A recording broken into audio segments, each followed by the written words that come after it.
Oke,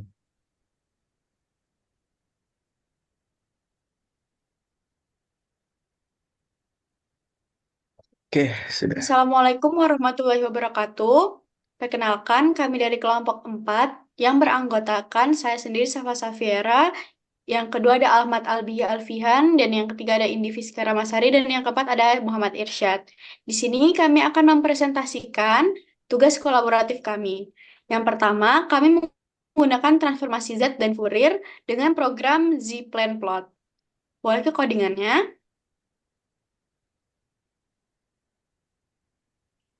Pada program ini, kami akan menampilkan plot nol dan kutub dari suatu fungsi transfer diskrit pada bidang Z. Visualisasi ini ditampilkan dalam diagram Z-plane yang menggambarkan sumbu real dan imajiner. Boleh untuk tampilannya. Berikut adalah tampilan dari Z-plane. Selanjutnya, ada transformasi Z,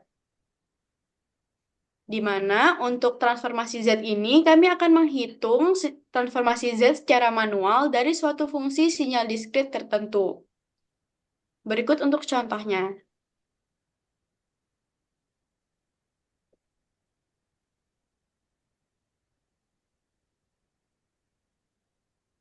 Nah, ini untuk contohnya. Selanjutnya, kami akan membuat program untuk menghasilkan audio sederhana dengan generate audio. Sebagai contoh, kami menggunakan lagu Bintang Kecil. Nada-nada pada musik ini dihasilkan menggunakan sinyal sinusoidal untuk membentuk nada dasar seperti D dan G. Lagu ini dimainkan menggunakan pustaka sound device dan disimpan dalam format file WAV. Nah, berikut adalah contohnya.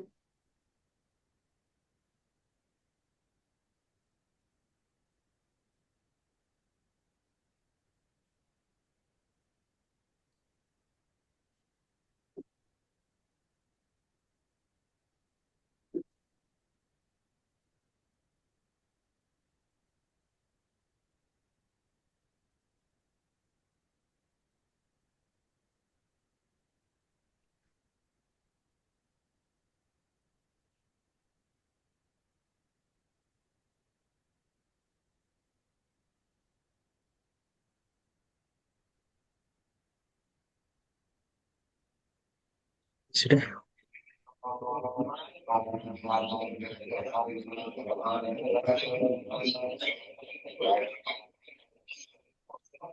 Baik, untuk selanjutnya akan dijelaskan oleh teman saya. Oke, baik. Selanjutnya akan dibahas yang pertama yaitu frekuensi respon. Nah, mungkin boleh menuju ke frekuensi respon di mana bagian codingannya. Nah, frekuensi respon sendiri ini dibuat sebagai filter digital untuk merespon sinyal dalam berbagai frekuensi. Nah, kalau dilihat dari codingannya, kita bisa melihat yang pertama yaitu kita menghitung respon frekuensi dari filter digital dengan menggunakan teknik analisis berbasis filter HN. Lalu selanjutnya akan ada memplot respon amplitudo dalam disable. Nah, dari situlah kita baru bisa melihat hasil sinyalnya. Mungkin boleh kita lihat hasil sinyalnya. Nah, kita masukkan bentuk sinyal, lalu kita akan tersedia sinyal seperti ini. Nah, setelah kita membahas frekuensi respon, selanjutnya akan membahas FFT atau Phase Fourier Transformation. Nah, FFT sendiri ini digunakan untuk menghitung transformasi periode diskrit secara efisien, yang mananya nanti akan dipisah menjadi komponen-komponen frekuensi penyusun. Nah, kalau dilihat dari codingannya, kita bisa melihat ya itu awalannya kita akan membaca file audio WAV yaitu bintang kecil untuk dijadikan data amplitude dan frekuensi sampling, lalu kemudian akan menghitung FFT dari data amplitude yang sudah dihasilkan sebelumnya untuk mendapatkan informasi spektrum frekuensi. Dari situlah kita baru bisa melihat hasil sinyalnya. Mungkin boleh ke hasil sinyalnya. Nah, seperti inilah hasil sinyal dari codingan yang tadi. Nah, setelah itu kita bisa membahas yang selanjutnya yaitu ECG. Nah, di ECG ini kita bisa melihat, membaca, dan menganalisis sinyal ECG atau elektrokardiogram dalam domain waktu dan frekuensi. Nah, dilihat dari codingannya sendiri, yaitu awalnya kita akan membaca file SCG-nya yang ada di format file.scg.mat. Lalu kita akan selanjutnya menampilkan input interaktif untuk mengatur frekuensi sampling dan skala amplitudo. Nah, barulah kita bisa melihat dua sinyal yang terbentuk dari codingan ini. Mungkin boleh langsung ditunjukkan saja hasilnya.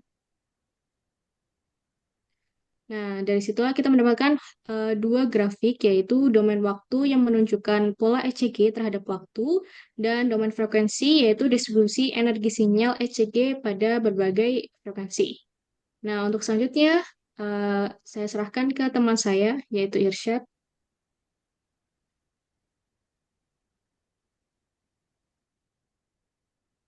Oke, baik dari sistem diskritnya, kita bisa lihat di sini dalam codingannya itu aplikasi ini berbagai operasi seperti konvolusi, penjumlahan dan pengurangannya. Operasi ini dilakukan oleh pada sinyal diskrit berupa array angka dan menggabungkan dari dua sinyal tersebut. Eh, di dalam codingan itu bisa dijelaskan fungsi ini itu diimpor dari config convolution plot. Fungsi ini meminta dua sinyal diskrit kemudian melakukan operasi konvolusi. Yang kedua itu ada operasi konvolusinya, dan konvolusi adalah penggabungan dua sinyal yang biasanya untuk menggabungkan dan menghitung respons sistem terhadap masukan. Dalam Python, konvolusi biasanya dilakukan oleh NumPy-convolve. Dari sini kita langsung aja bisa lihat eh, hasilnya di sini. Oke, selanjutnya ada filter. Filter ini, sebentar saya cari dulu filter. Nah, filter ini berfokus kepada pemrosesan gambar atau sinyal audio menggunakan eh, filter seperti HPF, high pass filter, LPF, low pass filter, dan audio equalizer. Dan untuk HPF, high pass filternya bisa dilihat di dalam codingan, itu mempunyai kernel seperti 0, min 1, 0, atau 1, 4, min 1, itu digunakan untuk menjauhkan tepi-tepi gambarnya. Dan high pass filter itu berfungsi untuk konvolusi gambar kernel HPF untuk menghapus frekuensi yang rendah. Dan visualisasinya itu filtering menggunakan ST image. Langsung aja kita coba. Sebagai contoh sini akan menggunakan gambar zebra. Nah, terdapat perbedaan di dalam sini gambarnya itu akan lebih gelap daripada gambar yang normal. Dan selanjutnya ada LPF atau low pass filter. Untuk low pass filter itu eh, menghitung rata-rata pikselnya sehingga menghaluskan pada gambar. Jadi terdapat gambar yang pixelated itu akan menjadi lebih kecil dan akan ngeblur sedikit ya untuk gambarnya. Langsung kita coba aja. Nah, bisa dilihat di contoh seperti di bawah akan lebih sedikit ngeblur daripada gambar yang original di atas. Oke, selanjutnya kita langsung masuk ke audio equalizer. Audio equalizer ini kita masuk ke dalam codingannya itu menginput audio file .wav, dan kita bisa menggain adjustment untuk low frekuensi dan band frekuensi dan juga high frekuensi. Tergantung kita formatnya ingin HPF, LPF atau normal. Dan audionya tuh akan memvisualisasikan data diagram itu menjadi suatu suatu frekuensi ya. Jadi akan disimpan di dalam eh, plot audio. Kita langsung aja masuk ke sini. Kita coba Bruno Mars ya, yang When I Was Your Man. Kita langsung aja kita mau ke HPF dulu.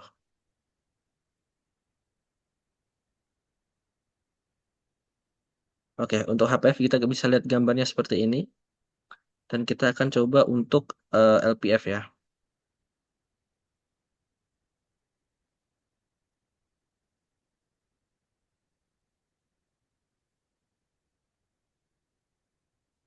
Nah, di sini kita akan sudah terlihat LPF-nya perbedaannya di dalam HPF dan LPF-nya.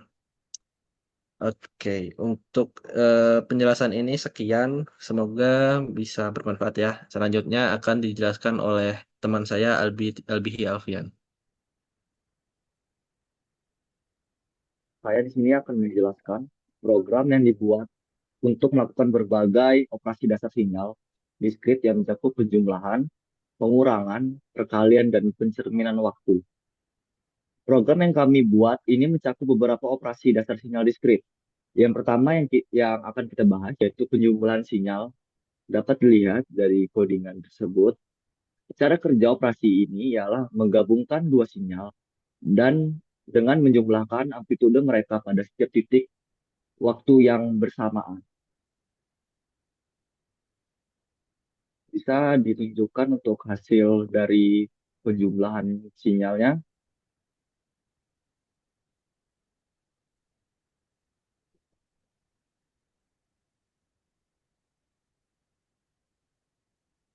Bisa kita lihat setelah kita melakukan penjumlahan akan muncul sinyal-sinyal dari tabel tersebut. Lalu selanjutnya kita akan membahas pengurangan sinyal.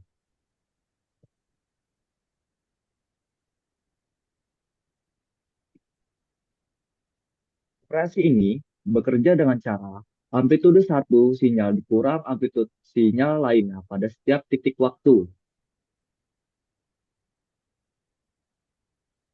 Bisa ditunjukkan untuk hasil dari pengurangan sinyal. Bisa kita lihat setelah kita melakukan pengurangan sinyal, didapati hasil sebagai berikut. Lalu selanjutnya, ada operasi perkalian sinyal. Operasi ini bekerja dengan cara melakukan perkalian amplitude dua sinyal pada setiap titik waktu. Bisa ditunjukkan untuk perkalian sinyalnya.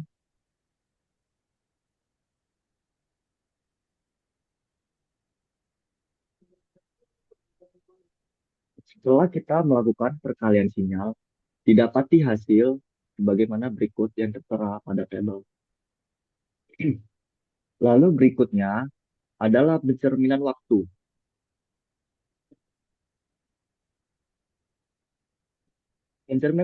Pencerminan waktu ini adalah suatu proses membalikkan sinyal sehingga waktu tersebut menjadi negatif. Proses pencerminan ini seringkali digunakan dalam analisis sistem yang bertujuan untuk memahami respons sistem terhadap masukan yang dibalik, serta dalam teknik konvolusi untuk pemrosesan sinyal. Bisa dilihat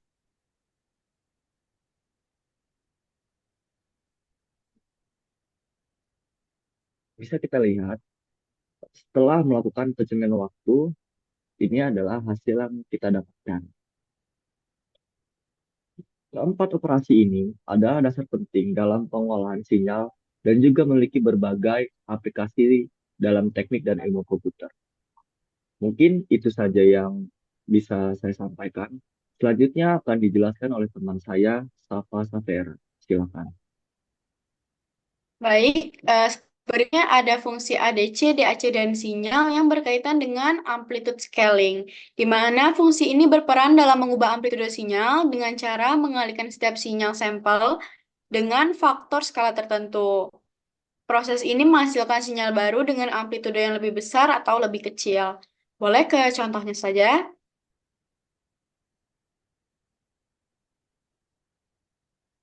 Nah, berikut adalah contoh dari sinyal dengan amplitude scaling. Selanjutnya, ada fungsi pergeseran waktu, di mana program ini berfungsi untuk memindahkan sinyal dalam domain waktu, baik ke arah kanan atau penundaan, maupun ke arah kiri atau percepatan, sesuai dengan parameter pergeseran yang telah ditentukan. Untuk contohnya, boleh langsung ditampilkan saja.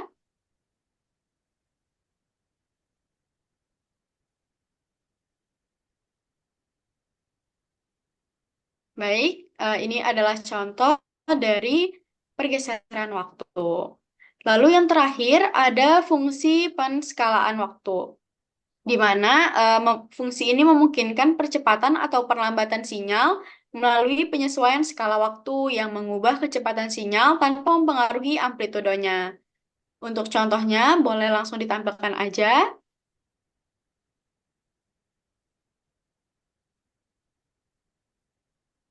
Nah, berikut adalah contoh dari penskalaan waktu. Baik, mungkin itu saja yang dapat kami sampaikan. Kurang lebihnya kami mohon maaf. Wassalamualaikum warahmatullahi wabarakatuh dan terima kasih.